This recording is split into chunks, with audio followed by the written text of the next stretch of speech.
Hello and welcome back to the Late Night Cooldown. I'm your host, Kyle Antoine, and this is part 3 of Tall Tales, stories that most would deem. I keep forgetting the title. But right now, we're going to be talking about ghost stories. So Tall Tales, Ghost Stories Edition. And so in this episode, I'm going to be telling you some stories of different, weird things that would happen that really the only explanation, at least in my mind, would be a ghost or a demon or some sort of, metaphysical creature. So let's get into it. So for some reason, and also I just want to add that I chose to come out to this little man-made lake. And this is probably the biggest forested area that's within 5-10 minute walking distance from my place.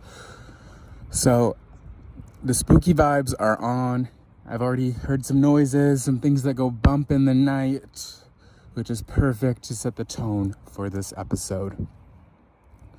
So for whatever reason, ever since I was young, I've, had, plenty of encounters, especially, when I was, really young, encounters with the paranormal. And I personally don't tend to see, apparitions or, I see, shadow figures from time to time in, active haunted locations, but I've never seen a full-on apparition or ghosts or anything like that. Only just shadow figures or things that kind of go by my vision. I know some people see them really well. I don't. I am a feeler. I can feel entities. I can get mental images from the energy I feel, and so that ability is clairsentience and claircognizance. So clairvoyance is clear. Voyance is seeing or vision, so it's clear seeing. And then sentience means feeling, and so I have clear feeling. I can feel energy very clearly. And claircognizance, cognizance is your brain, your mind. And so I got clear knowing. So I get downloads from the universe and my higher powers and my spirit guides. I'm very in tune that way, but I don't tend to see auras or things like that. But the first story, and it's not going to be in chronological order, just what comes to mind. And so the first story, I was in this house when I was probably 2 or 3. Or 2, 3, 4, around that age, at the time that I was living at this house with my family. And for some reason, every single night without fail, I would get up at in the middle of the night, and I would go sleep on the couch in the living room. And this one particular night, I went to the couch, and then I just felt like I was being watched from something that was at the top of the stairs. And so so it was a 3-level house. So you have the landing, the main entrance on the ground, and then you walk up, 10 steps, and then you're on, the actual main level that has the kitchen and the living room. And then you go upstairs, and which is literally 15 steps or something. And you walk up the stairs, and then there's 3 bedrooms and 1 bathroom up there. And when you get to the top of the stairs, you can turn around. It's just metal railing, and so you can clearly see down. And so I felt being watched by something that was on the top of the stairs, and I was too scared to look. So I ended up just falling asleep. And so then I don't know how long later, but there was a point in time, within a year or two, I would assume, that I was in the living room with my nan and my great-grandpa and my great-grandma, and, they're sitting and we're talking, and all of a sudden, my nan just goes, kind of just out of the blue, just look, right there, and I was young and I wasn't really paying attention, but I knew what she had said, and so she was pointing to the top of the stairs, and so I was trying to figure out what she was talking about because it seemed pretty urgent, right? And she's like, "Yeah, I'll tell you about it later." I was like, "Okay." And so then a bit later, she asks me if I've ever seen anything out of the ordinary, and so she told me about this apparition that she sees around the house, and my siblings, so it was me and my 3 siblings, so 4 siblings in total, and my nan, so there was like 5 of us in the house, and my 2 older siblings had encounters, and I'm pretty sure my other sister had some encounters too. But this apparition, this spirit seemed to be from the 70s, and she told me that when in that moment in the living room, when my great grandma and great grandpa were there, she had seen the spirit of this man standing and watching us. And so most of the houses in Courtenay were built in the 1970s, so like they're not like super old, but they're pretty old, and there is some houses from World War II, like soldier housing kind of thing. But our house, and the 2 houses that we lived in Courtenay, were from the 1970s. And she's telling me this, and I'm like, and that's kind of like the image that I would get I would get these images of this man that was like watching me, and it was like checkered white and black suit in a hat, and it wasn't really kind of malicious or evil feeling, but it definitely was eerie to have this spirit kind of watching us and going around. And it's actually not 3 levels, it's 4 levels. I forgot about the basement. And so the basement had something pretty eerie, and so it had windows facing, so there was a patio in the backyard, and then underneath the patio, connected to the basement, but there was windows, so you could see it through under the porch. But anyways, it was this very I did not like being in there. When I was in there, I got this just very dark energy in there, and there was this pretty big circular hole in the wall, man-made hole, and it went back probably about 10 or so feet, and I remember looking in there, and it had a bit of a mess in there, and I just it gave me the vibe of hell. I don't know what went on down in that basement, but where this energy came from, I just don't want to really know, to be honest. So anyways, one of my sisters, there was 2 bathrooms, one on the ground level and one on the very top level, and the one at the bottom level was something was going on in that bathroom. I don't know what it was, but even I experienced this, where it's just I would be in the washroom, and just this weird feeling, just very unsettling, eerie feeling.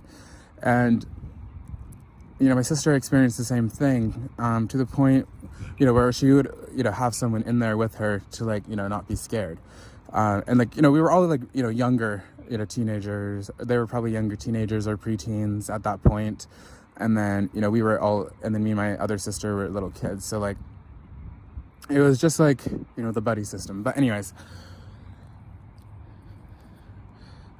eventually we had a indigenous medicine man come in and cleanse the house, and help the spirit transition over to the spirit world. And I think after that point, it kind of went away, and things got a bit better. But that's something from my very early childhood that I really remember. And when I think back to that experience with my nan and my great grandpa, and her seeing this ghost or this spirit at the top of the stairs, and then I would always wake up in the middle of the night and go to the living room for some reason, and I would feel like I'm being watched from at the top of the stairs. Like, that's like the eeriness and kind of like, whoa, like, you know, because I was alone. Everyone else in the house was asleep. And then I feel like I'm being watched. And then, you know, these experiences that, you know, don't really have any connection other than the fact that they happen in the same house. Like, you know, it's not something that's just made up. And, you know, there's something going on.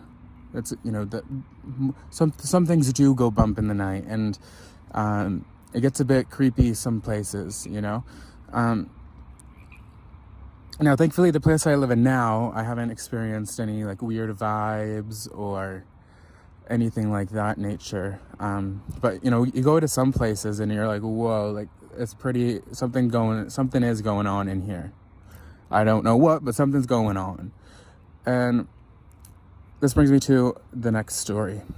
And this story happens in the house that we moved into after that house. And for whatever reason, you know, like, so the house is pretty fine. That house that I used to live in Courtney, the one that we moved into. But when we first moved in there around like 2010, I didn't start experiencing things until probably around like 2013. But I do know that my siblings and my nan had some encounters. And so one that comes to the top of my mind was this one evening. I don't know where everybody was, but I do know my oldest sister was home. And I believe my nan was gone for the night or something. And so her door's locked. And my sister walks up the stairs, and this is what she had shared with us. Walks up the stairs, and she sees, and what she describes as like almost like a dog, like shadow creature, and it just runs past her down the hallway and goes into my nan's room. But my nan's gone. Her door's locked, so there would be no possible way for if this was an actual dog per se, to get into her room. So, what was that? That's very, eerie. Like, I would be like, holy fuck. And so, something that I experienced, I don't remember the exact year or the exact time frame, but it must have been around 2014. And I was sitting outside with my nan on our deck.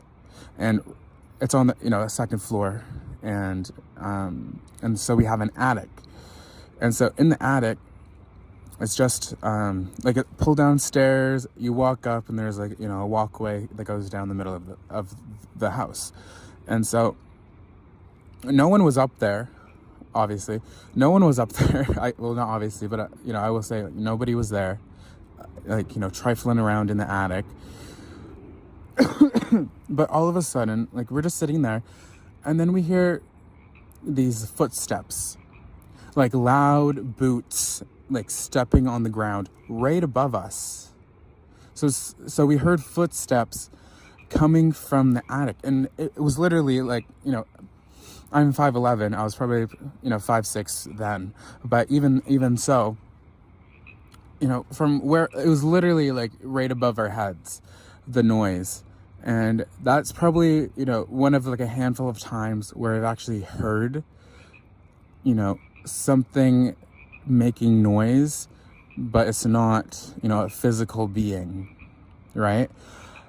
And that, it didn't like, I wasn't like I wasn't fearful, but I was on edge. I was like, holy fuck. Like, because when you actually experience, paranormal events like these, you're like, holy shit, like, this is crazy. And it's very surreal to experience, because you hear it or you experience it, and then you're like, wait, what? Like, you acknowledge it, and then you're like, wait, and then you start second guessing yourself almost, at least in my experience. I'm like, did that actually happen? But, nevertheless, it did happen. Like, we heard, and it was a loud boot, like stepping, like it sounded like it had some weight to it. I'm trying not to get too carried away because, there are, animals still out and about. Even if it's not one of those things we talked about in part 1, it's nighttime, so I definitely don't want to say it right now. And so, so that's one experience. And then I would have, so I was on ADHD meds growing up. I think I stopped taking them probably around 14, but from grade 6 to that point, so 10 to for 4 years or probably a bit longer. But anyways, I would not eat while I was on the meds, and I would take them 5 days a week for school. And so the point of me telling you this is that I would be very hungry, and I would get very hungry at night because the meds, looking back, it's because the meds wore off. But I would get very hungry at night, and I would, go upstairs and go get something to eat. And so at the time, my room was downstairs. And so I remember this one night, there's a few nights that I'll talk about, but this one night in specific, I already had this feeling that I was being watched, and it didn't feel like it was in the room with me, in my room. It felt like it was, upstairs in the corner behind behind the living room TV. And, hungry is a powerful force. When you're hungry, it's it's a big motivator to go, even if you have to walk through hell to get some food. If you're starving, you're gonna, at least attempt, right? So I would go upstairs, and so I remember coming out of my out of my room and into the small hallway, and then right to the right is the stairs. And so as I step out, I just feel kind of exposed, like I'm being watched, whatever entity is looking at me is, knows that I'm coming upstairs. And so I remember each step that I took up the stairs, and there were 4, 7, so about 11, 12 steps. I would have the feeling that I was being watched grew stronger and stronger and stronger with each step I took.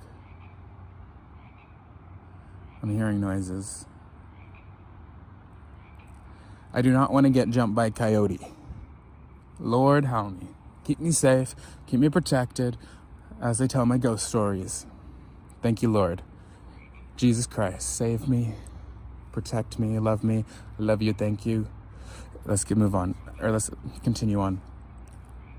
So I get to the top of the stairs, and so how the layout basically is to the left is the living room, and then right next to it is the dining room, and then as you get on up to the top floor, straight ahead is the kitchen, and then there's a wall in between the kitchen and the living room, and a bit of the dining room. And so it's semi-open concept, if that makes sense. So when you're in the kitchen, you can't see the living room. And so I remember getting to the top of the stairs, and I'm looking towards the TV, and it's in the corner. So when you step up, it's in the farthest corner to the left. And it literally felt like something was staring at me, seeing my soul is what it felt like, behind the TV. I don't know what it wanted. I don't know why it decided to come and, hang out. Holy fuck. I don't know if the audio if my mic picked that up, that someone just yelled.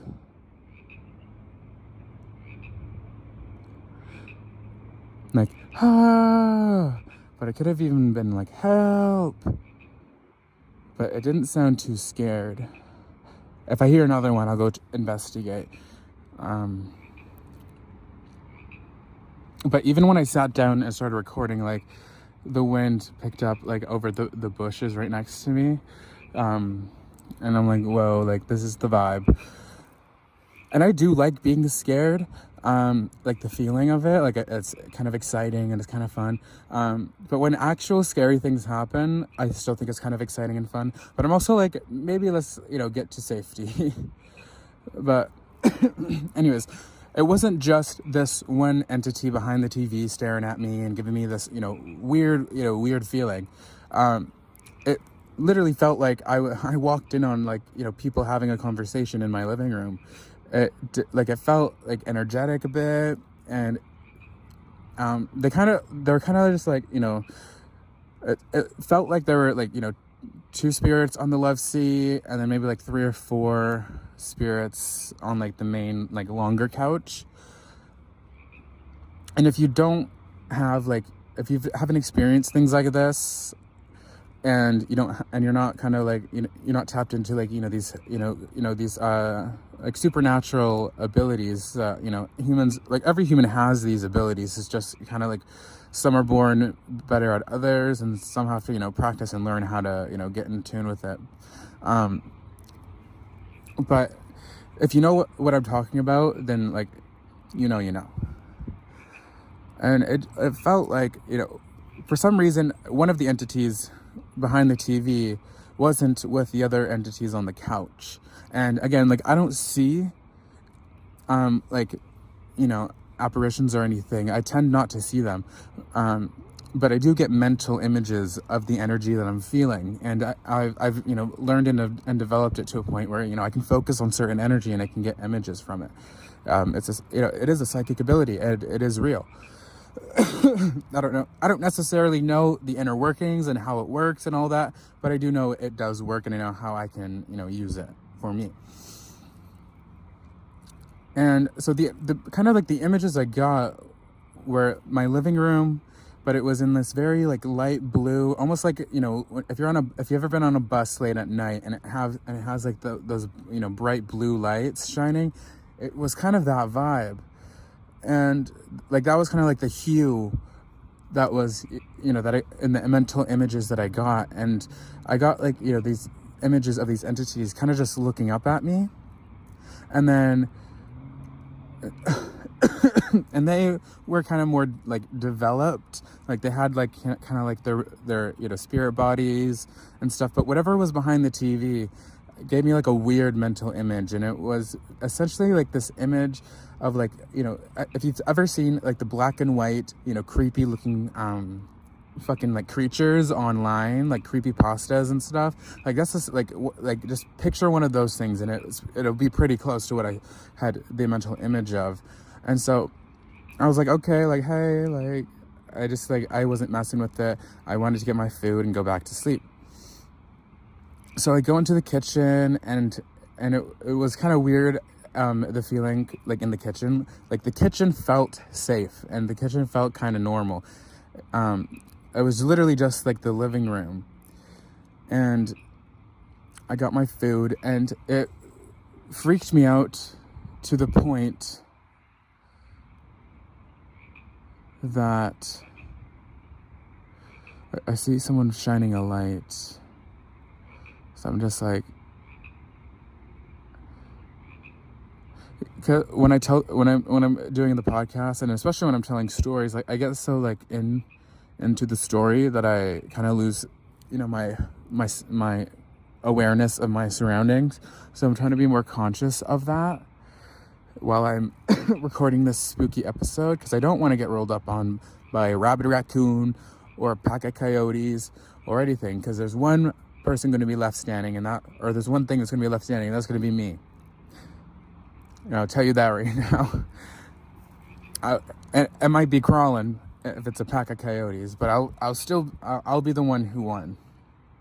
Anyways, so that night I ended up sleeping like in the kitchen on the floor, like on the mat, because the kitchen felt safe, and for whatever reason it just did. And and so I woke up a few hours later, and it was still dark out, and I was like, okay, I'm just gonna go back to my room. And so I had to like walk past the living room, and then once you get to like, so like when you're at the top, like you can look over the railing and like, you know, see down. It is like a wall, like a solid wall, but like it's not, it's only like probably like maybe 4 feet tall, if that. Well, yeah, around 4 feet tall, maybe a bit taller. But anyways, the point is you can look over it. And so I just had like this mental image of, you know, some entity like looking down at me, you know, and watching me like go into my room. And and so anyways, I get back to my room and I kind of just go to sleep. And I'm like, that's weird, right? So another story is in the same room, but I just heard like the chairs moving. And, you know, looking back, it definitely could have been my cats because they were under the table. So, you know, it definitely, like, it's a huge possibility that it was the cats. But the chairs were just viciously, like, moving. I'm like, what is going on upstairs? It was the middle of the night. Everyone was asleep in the house. And I'm like, what on earth is going on? So I go upstairs, I look under, and, like, you know, the cats are there. So maybe they were playing around. But there was another night where I did go upstairs and like there was, you know, no cats around. I looked under the and it was just like, okay, like what was moving the chairs? Just really weird.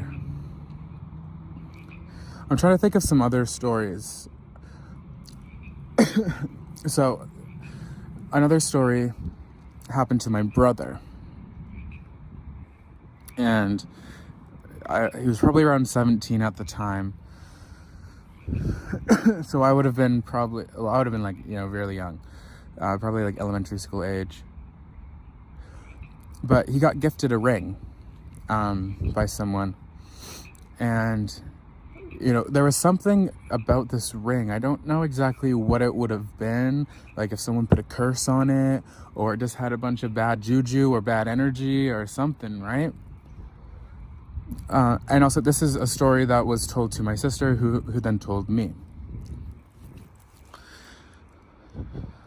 So what happened was, you know, he got gifted this ring, and, you know, it was just like in his room.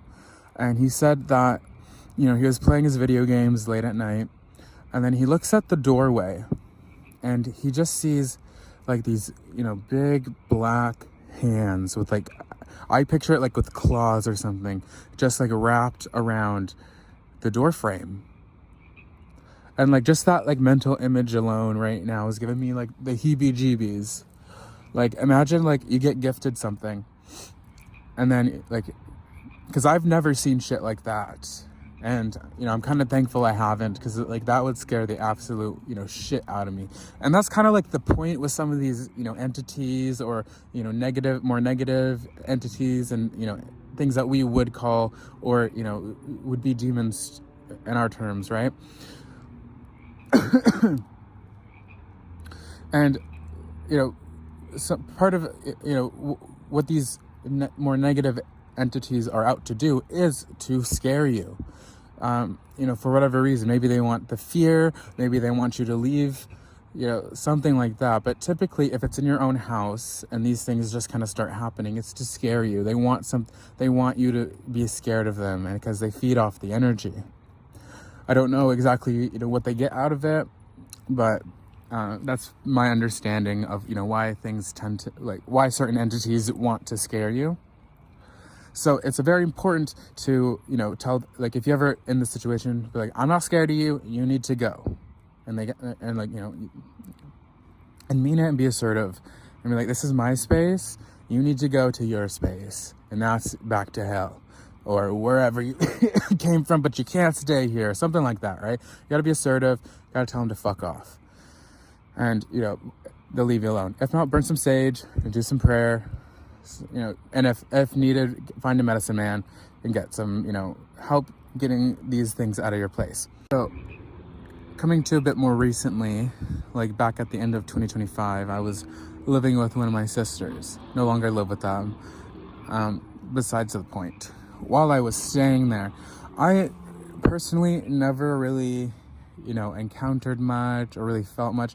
I was going through my own, like, you know, thing at the time internally, dealing with some depression and stuff. So I wasn't really, attention, like focused, or like, searching for ghosts, or like, feeling the vibe, because, I was kind of just like trying to survive.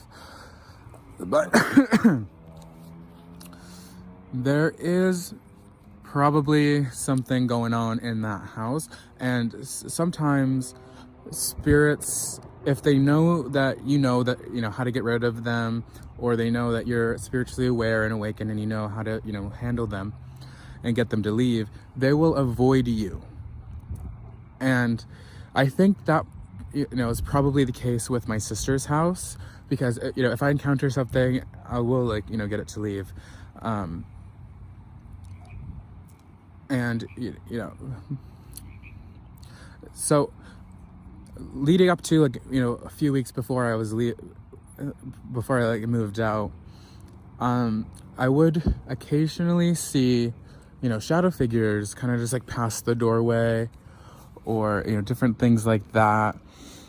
And this one instance, and I don't know if it was just my niece's imagination, if it really was just a joke, but I was taking care of my niece and nephew this one night. My sister and her partner and their friends were out doing their thing, and she's like, "Can I go go get a toy from downstairs?" And I'm like, "Yeah, of course, yeah, go get a toy." So she goes downstairs, and I'm just sitting at the table. My nephew is watching TV in the living room just behind me. I'm just on my phone. And she comes back upstairs, and she's like, "There's a man downstairs." And my heart just drops. But, I'm the adult. I gotta, keep composure and not lose my shit. Not cry, but I can't, I gotta be calm. And I'm kind of interrogating my niece a little bit. I'm like, "Is there a man downstairs? You've seen them? Where?" And "Oh, in the room, downstairs." And so I was thinking, my mind didn't immediately go to a ghost or an apparition. It went to, there's a homeless guy, or some homeless guy broke in and just is hanging out downstairs for some reason. And so I have my phone in my hand with a 911 dial just in case. And I grab a broom or something. I grab something to kind of if someone's down there, I'm gonna defend myself. So I go down there. I clear room by room, and I'm turning all the lights on, and I'm checking the doors to make sure they're locked. And didn't find a man. Everything was locked. Nothing out of the ordinary. So I go upstairs, and I'm pressing her on the issue again, and I'm like, "There's no one downstairs. Did you actually see someone?" And she was adamant that she did see someone, but then she relented and told me that she made it up, that it was a joke. And I'm like, "You can't say that. That is very dangerous, okay? If someone's actually down there, that's a very serious thing. So, if there is someone that actually down there, tell us, but don't lie about it," kind of thing, right? And so now I'm kind of reflecting back, and I'm like, maybe she's seeing, apparitions. Maybe she has the gift of clairvoyance. Because because she's 4, what kind of 4-year-old makes up the story that there's a man downstairs in the basement? That's terrifying to hear from a little kid, because little kids typically don't lie about those kinds of things. I'm just hearing stuff. And so maybe she did see a man, and I don't know. I honestly don't know. That's just my speculation on maybe it could be, maybe it was just a joke. I hope it kind of was just a joke. I don't want my niece seeing apparitions and different things like that.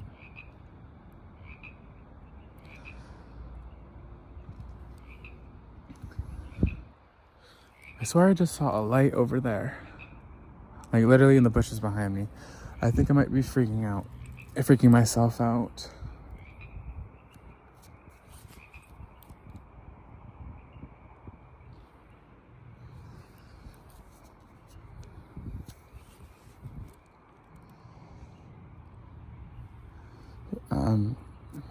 yeah, I'm debating on if I should just, get back, kind of to the main area. Lord, walk with me, protect me.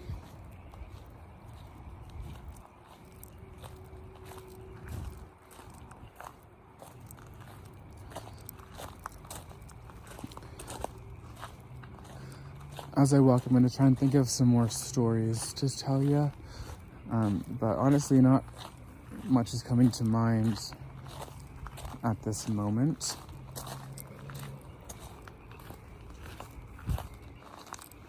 And it's probably because I'm a bit on edge, spooking myself.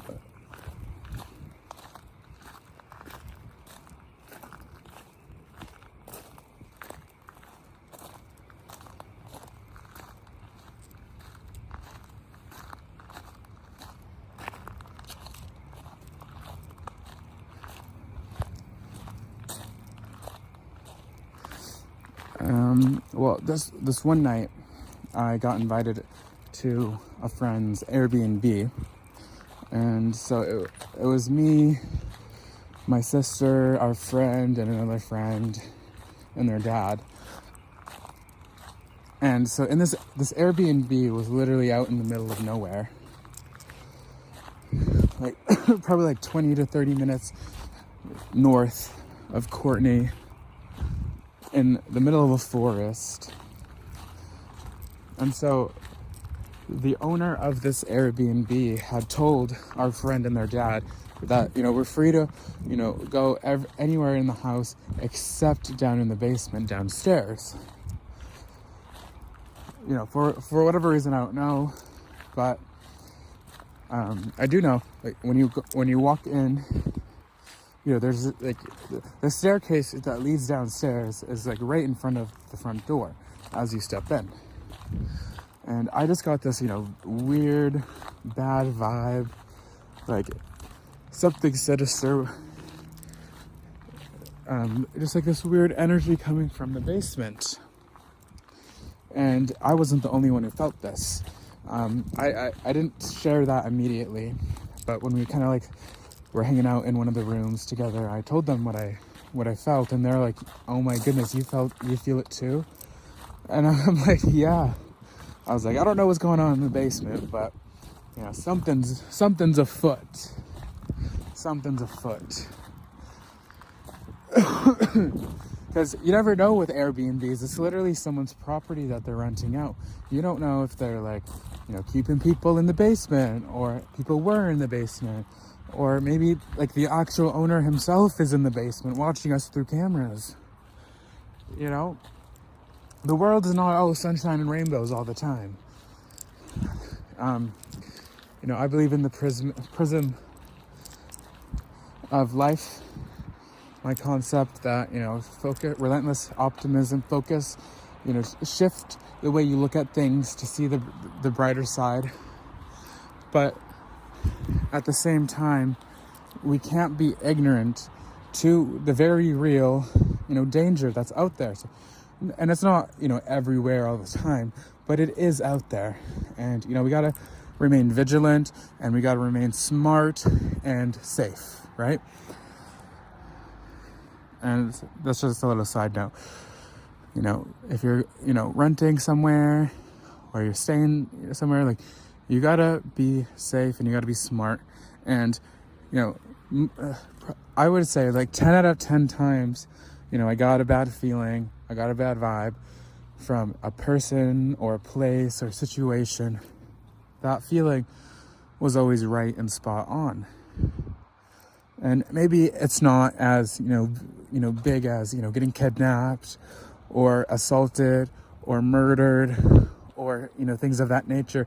But, maybe it turns out that they're not a good person, or they start treating you like shit, or, things like that. Like, my feelings, not my emotions, but the feeling, the vibe, the energy that you feel, that you get, is usually like I would say like 100% of the time is right. And I've kind of learned, like, once you get the bad feeling, Just leave. You don't need to figure out why. You don't need to figure out what. And sometimes the universe will, show you what you avoided. And I don't know, when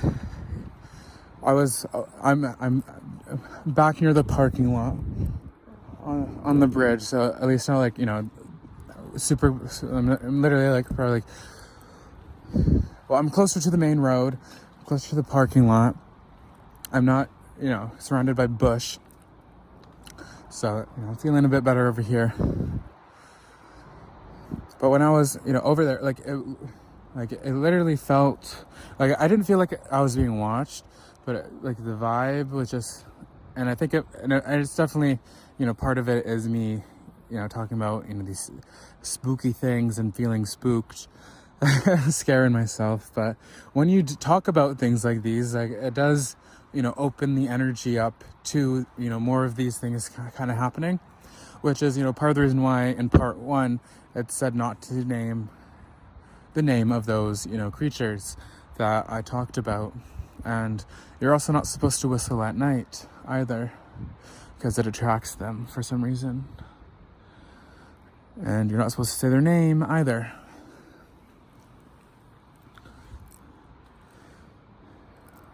But some other experiences that I didn't experience, in my sister's house that I moved out of,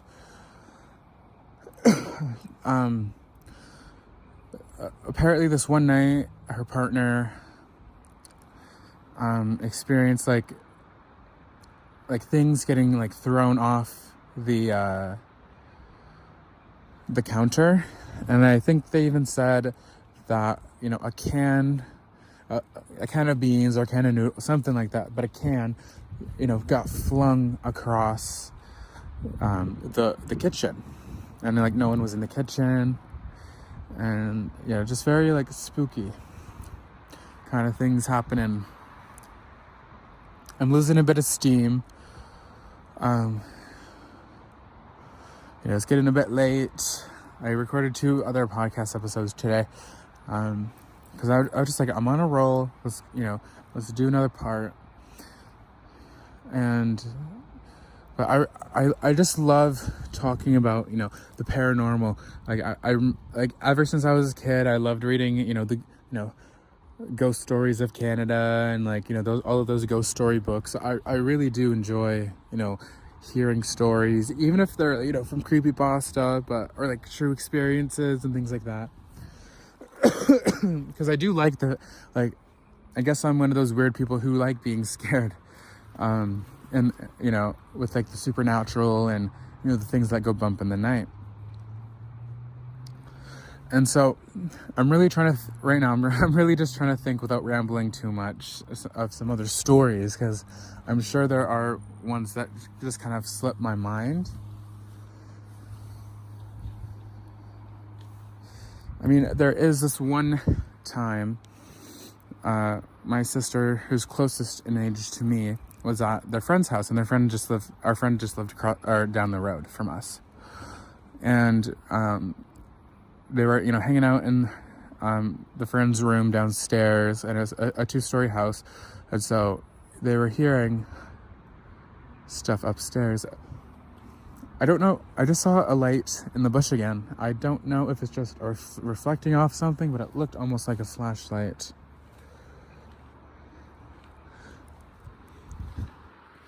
I can handle myself, but I'm not about to figure out, where these, flashes of light are coming from. Because there's not even anything to really, it's from the trees, so yeah, I'm just gonna make my way out of here. Like, totally freaked out.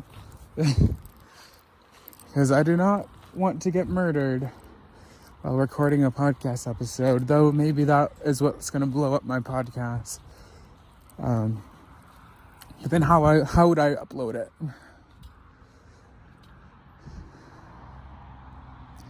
Okay, I made my way over. So now if someone were, holy fuck, Okay. Oh my god, it's literally sounded... Oh my god, okay, I'm leaving. It literally just sounded like someone was like, coming through the bushes or like walking or something. Like I heard a noise and it triggered my fight or flight response, which is why I said, holy fuck. Whenever I get like, jump scared or anything like that, I'm like, holy fuck. Oh, fuck.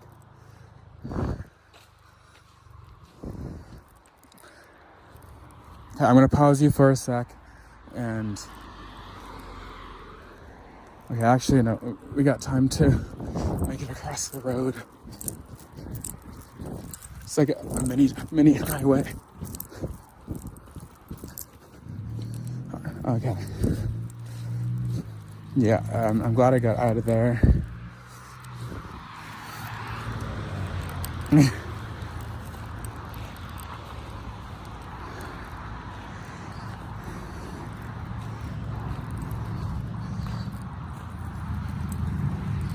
And that's something that you learn as you get older. It's not really ghosts or supernatural beings that you got to worry about. It's your fellow human that you got to worry about, because any human is capable of, really good or really evil stuff. And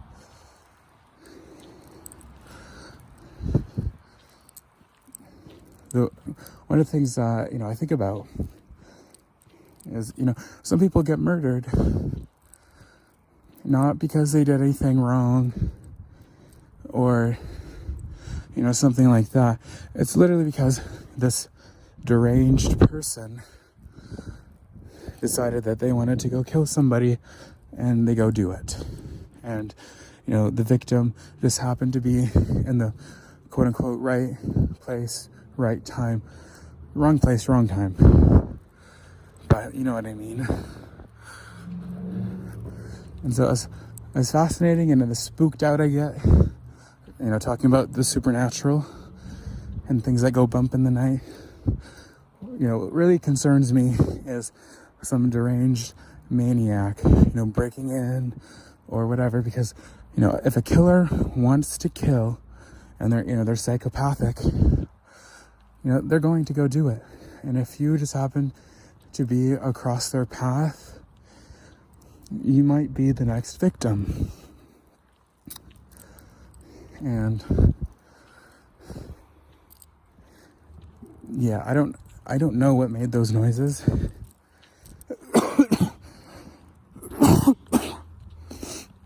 But I know enough from scary movies that it's not my job to find out.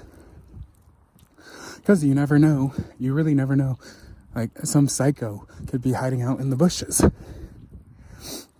waiting for their next victim, waiting for someone to record a scary story podcast in the middle of the nature and just waiting to strike. I'm like looking behind me.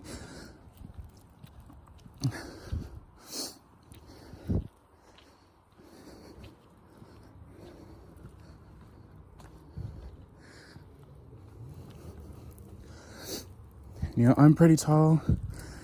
I got some weight to me. I'm pretty athletic. But there's always someone bigger and stronger. And I hope and pray I never encounter someone, period, who would want to murder me.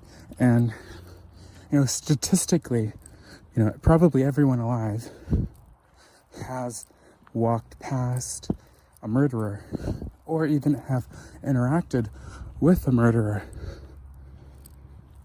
which is very creepy. And the other thing that I don't really think about often, but I have thought about, going around, different neighborhoods and stuff. I'm like, how many houses? And my first time I thought about this was like when I was in grade 7, and I was like, how many houses have I walked past and there's someone chained up in the basement or something like that? I would assume at least one, and throughout my 21 years of life, there would be at least one house where someone was chained in the basement. And like, how do you find these people? Like, you hear of these terrifying and deranged stories of people having kids or people kidnapping other people's kids, when they're babies, and then they're just locked up in the basement for their entire lives. And there's this one story where there was probably I think it was a pretty high number, but probably around a dozen kids never left their New York apartment ever, not once in their entire lifetime. And I forget exactly how the story goes, but I'm pretty sure a concerned neighbor was kind of like, why don't we ever see the kids? Why haven't they ever come out? And so this wasn't recent too. This is not some 20 years ago. I think it was within the last decade that this was came out. And so that's the other thing. So getting murdered, pretty normal fear to have, being scared to get murdered. But I think the biggest one would honestly be getting kidnapped and being held hostage in a house and being chained and not having any connection to the outside world and just being someone's essentially a slave and being helpless and hopeless. Because there's probably at least one house that even you have walked by and there's someone chained or held against their will in the basement or somewhere in the house, right? And if you just never know. And then I also think of how terrifying, with Jeffrey Epstein and these billionaires, these are some of the most powerful people, with influence and money in the world. And imagine being, a traffic victim. And, how are you, someone who was literally stolen, coerced, threatened, whatever. How are you to handle that situation? The Jeffrey Epstein victims that have come out, they're, fighting tooth and nail. They are some strong people, what they've, been through and how they're handling it now. But if someone literally has endless resources, powerful friends, and powerful positions, and they're powerful themselves, imagine the hopelessness that you would feel. And I've heard stories of, other trafficking victims. And there are groups, and they tend to be pretty small groups, but they're groups that go out and rescue trafficked people. And some even go to the extent of posing as a buyer. And then, it's a sting operation and they, rescue, these trafficked people. Because it's not just women, it's men and boys as well. These people are sick. Some of them just don't care. So, I mean, you know what I mean. But, it's men and women and, people of all genders and all of that. It's not just women, though it tends to be more women who do end up getting trafficked or, things like that nature, right? But she had told the rescuers that she thought that they wouldn't come for her. She had given up hope, and, the stories that, these people and these women and men share of what it was like to be trafficked. And this is going to get, very, trigger warning and explicit, but this is the reality of it. Some of them were raped, 20 to 100 plus times in a day. And think about that. Actually, put yourself in that position, in that perspective. And how these people end up there. It's not always just getting kidnapped off the streets, and taken into a white van. A lot of the time, traffickers will, befriend you, and then they'll start initiating a romantic relationship, and then, eventually, manipulate you and break you down and abuse you to the point where you are subservient to them. And then they kind of do it that way. That's, one of the big ways that, people get trafficked. It's not always, blindfolds, hand ties, and shipping containers. Sometimes it's a lot more subtle, and, be on the lookout. Like, there's even a book. I haven't read it. I haven't seen the cover or anything, but I've heard of a book, and it's a how-to guide on pimping out women. And I can only, God knows what's in that book. But I know we went from ghost stories to the trafficking. I'm just going to roll with it because, it's important information to know and to, look out for. Because, this is the reality of the world we live in. And if we ignore it out of fear, or, it doesn't affect me, so I'm not going to bother with it, that, creates more ignorance, and it allows these things to continue happening. And then B, it also makes the world a more dangerous place when we remain ignorant to, very real and serious issues that are going on. And, it's, being love bombed and coerced.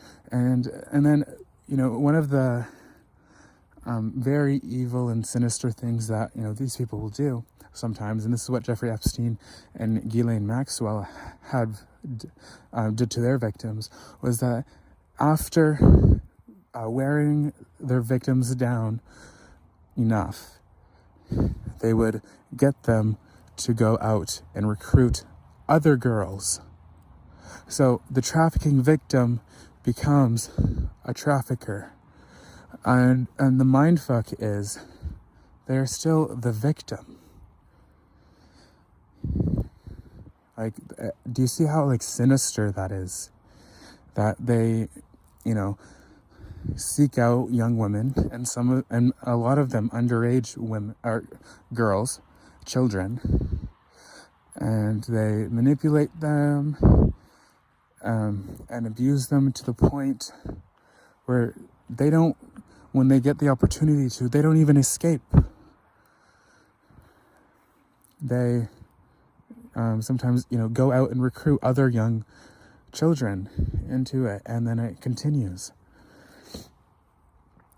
Some of these traffickers, they also will tattoo women or men or people. They'll tattoo their victims, sometimes even with a barcode or a number. It's a mental manipulation tactic. Getting someone tattooed. Unless you have a laser get it lasered off. That's permanent. And so, then they know, this is a trafficking victim. And, other things that they'll do is, I've heard, off the coast of Vancouver Island, it's an archipelago. And so there's, I think hundreds, correct? I'll figure that out. But, my point is there's a lot of, miniature or smaller islands off the coast of Vancouver Island in British Columbia, Canada. And so, everything on the island is pretty hush-hush. Things aren't talked about, in our newspaper, in the Comox Valley at least. We don't really get news stories that are whoa, or it's all just, it really is, elderly people and that kind of, vibe.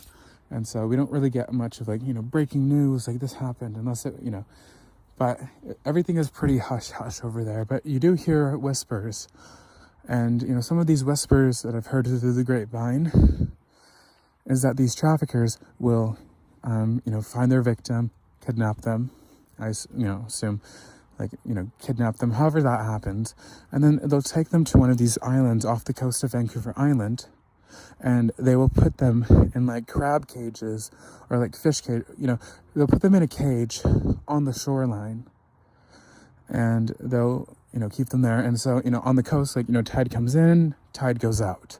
And so they will leave them there, probably for days, starving, and all of this is to mentally wear down their victim to the point where they no longer have it in them to fight back. Like, imagine being confined to this cage on an island you likely have never been to before by people you probably don't even know. And, maybe they watch you, maybe they don't, whatever. But they leave you outside in the cold. And, crabs will bite you, and whatever else in there will bite you too. And they'll leave you in there until you're mentally worn down enough to the point where you don't fight back. How, and if this is true, because this is just all alleged, this is, things that I've heard, but that's how deep and sinister it can get. And that's just the tip of the iceberg of what, people hear about. And when you talk about these things, it's very dark, it's very heavy. It makes you feel very unsettled and even scared. And good, because that's how it's supposed to feel when we talk about these things. But we cannot let those feelings consume us and prevent us from looking further and looking for these victims and bringing them back home safe and getting justice and making sure that these sick, deranged people, get sent to prison, hopefully for a life. So we must never turn our backs to the evil. We must look evil in the face and handle it accordingly. Because these feelings that we feel when we talk about such serious and heavy topics, imagine how those victims feel. It's a very serious issue, and in my opinion, and I think it's a pretty good one, we're not doing enough to search for these victims and to bring them home and to put people who do these evil things away in prison. And not talking about it is enabling the traffickers to do it. And don't get mistaken, these traffickers, they're not all big, bad, and tough. They're cowards. They are cowards. Evil cowards, but they are cowards. Real men and women who are healthy in the mind and in the soul would never even think of doing this, let alone carrying out acts like wearing down, how can it, they're so disconnected from reality, these traffickers. And I just say traffickers as a general term, because there's obviously different groups that go around, but it's a very serious issue. And, I am actually working on a story of trafficking in Vancouver, and it will hopefully be released in the middle of summertime.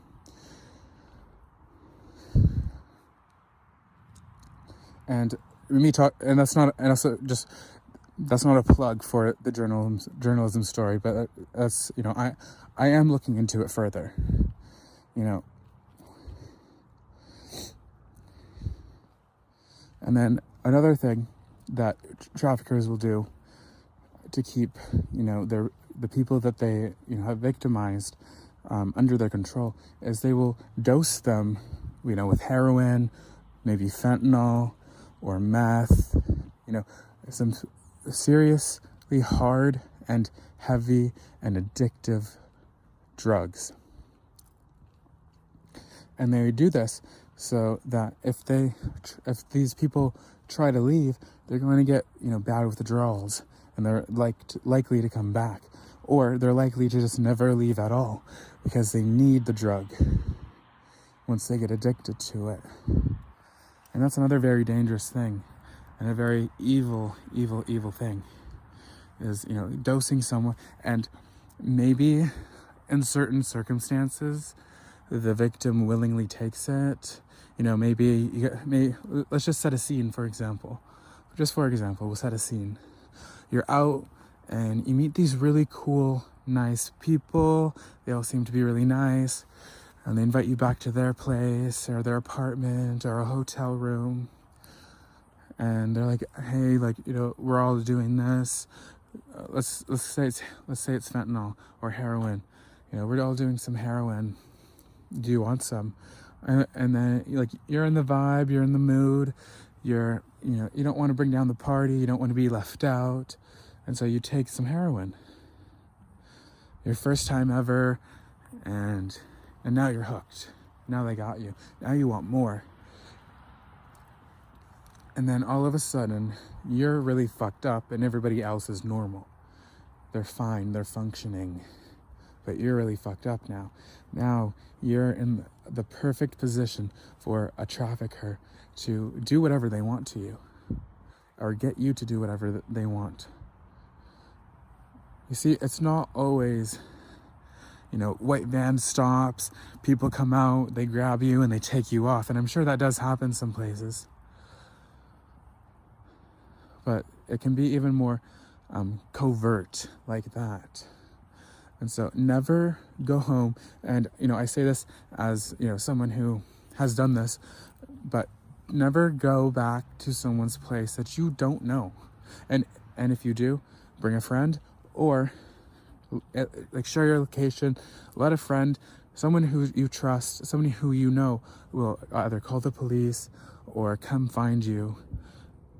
If you do decide to go to some random stranger's place, because that does happen in today's world, or especially in hookup culture. Yeah, I'll come back to my place after the bar, and blah blah blah. And I'm not saying that every person that you meet, every person that invites you back to their place is a trafficker, but I'm just saying you never quite know, and you never truly know someone. And it's not just men who traffic people, it's also women. And women tend to,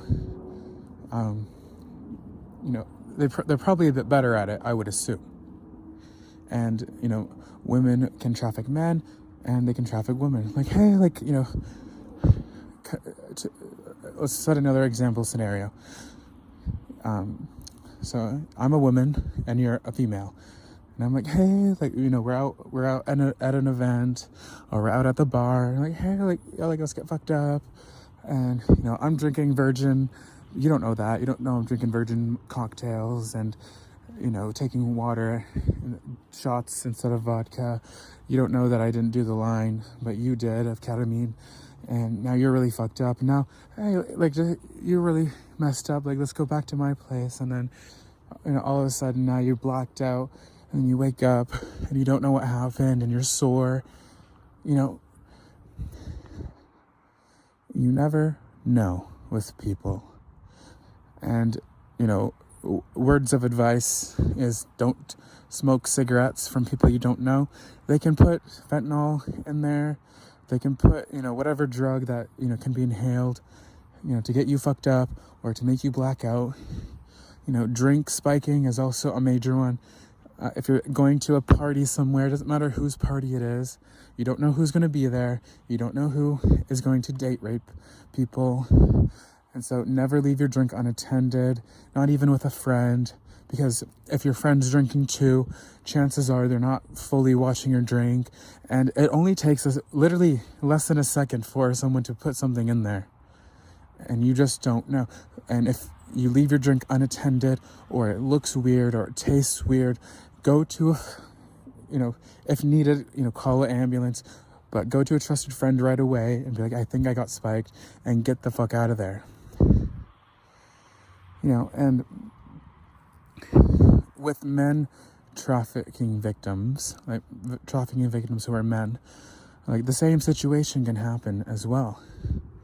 And, sometimes you just get raped, and I don't mean that, and you just get raped, but sometimes it's rape, but other times they're literally kidnapping you, and they're, putting you on a shipping container, and you're getting sent across the ocean, and you're sold off to whoever buys you over there.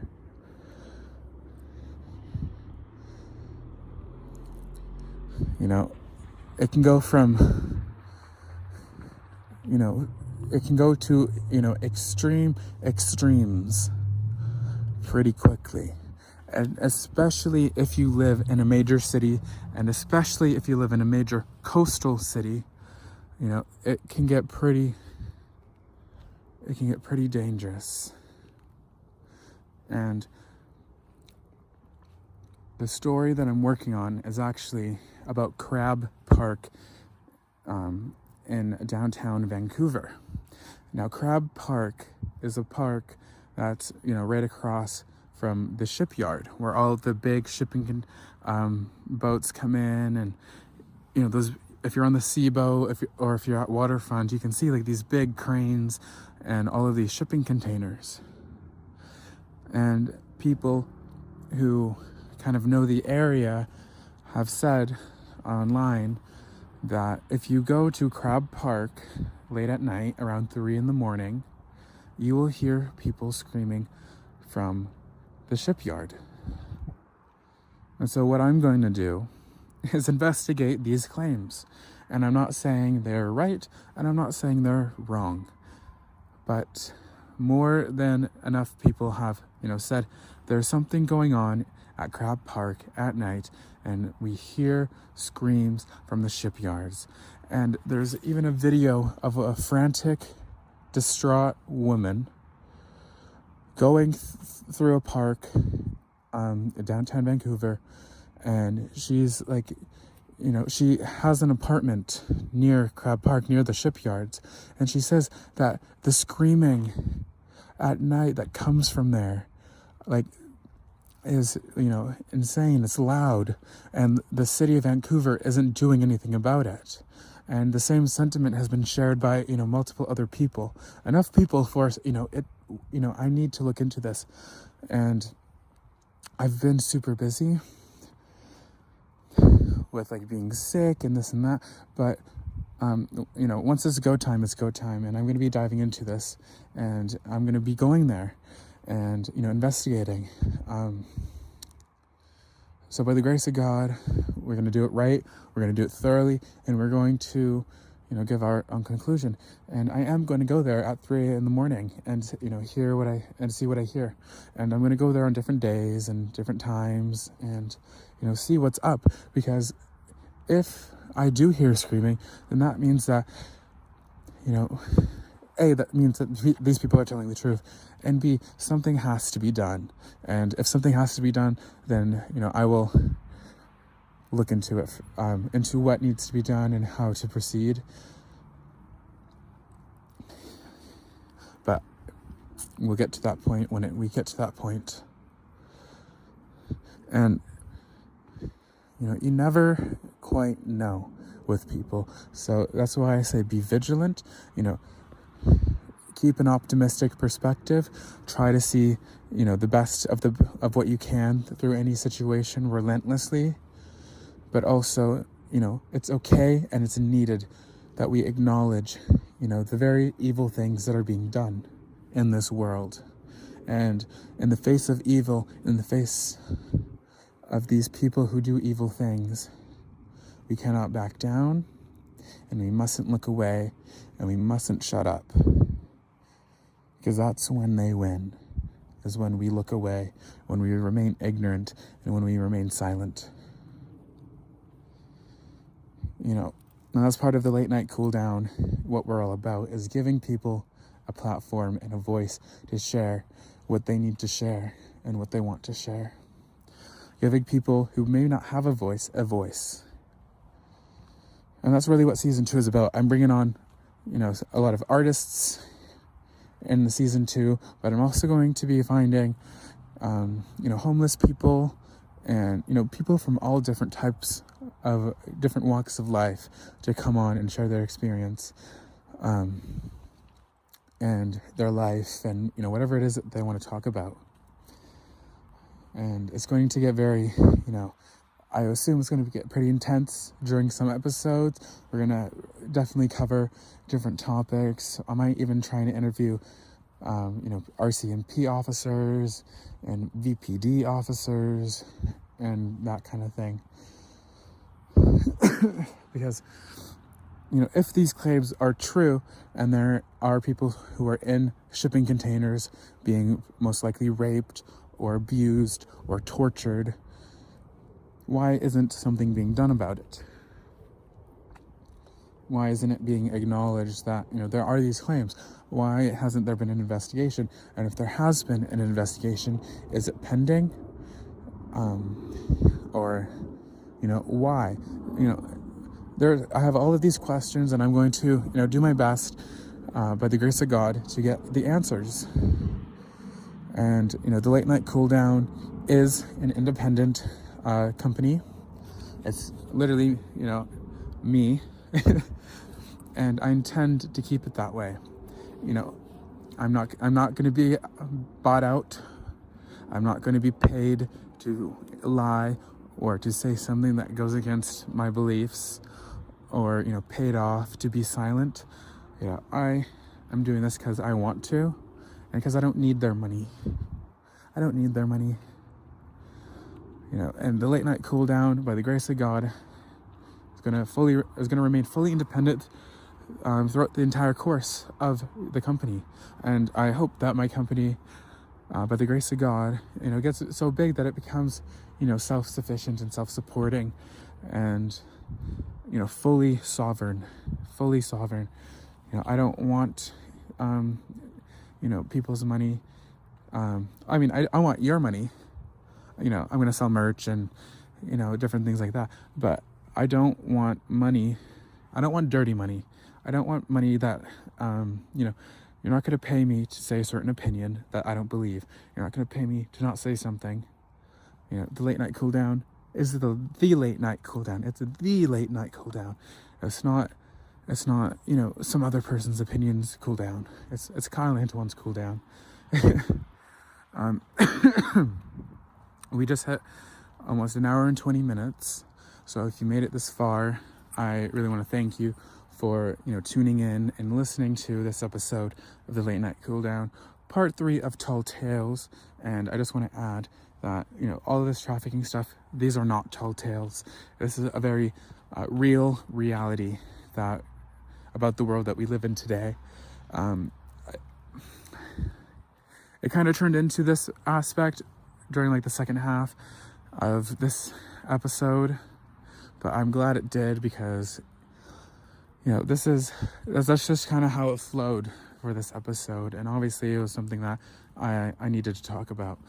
And it's getting a bit late. I probably have some things to do tomorrow. I'm still fucking slightly sick, so I need some more rest. But this has been the Late Night Cool Down. I may or may not release a handful of more episodes before the finale, because season 2 is really going to be about the collaborative, podcast season. It's going to be about collaboration. My goal is to have one person, at least one person for every single episode of season 2, and that's going to take, a lot of time and energy and resources, and planning and all of that to achieve. So I may or may not have the time to do, independent episodes where it's just me talking about whatever it is that is on my mind or on my heart. But we might have to wait for season 3 to get the original experience again. But that's okay, because I am so proud of season 1. We just got over 100 plus streams and downloads on Spotify alone. We have reached, we've become a multinational podcast. It's not just the United States and Canada. It's, European countries and African countries and, countries all around the world. And that's very exciting, and I'm very grateful to all my listeners. And I will give, more proper thanks during the finale. So, by the grace of God, stay safe. God bless you. And I really want to thank you for listening to my stories and my perspectives and the things that I'm passionate about, because I'm passionate about helping and protecting and preventing human trafficking victims. And with that, this has been the Late Night Cool Down, and I've been your host, Kyle Antoine.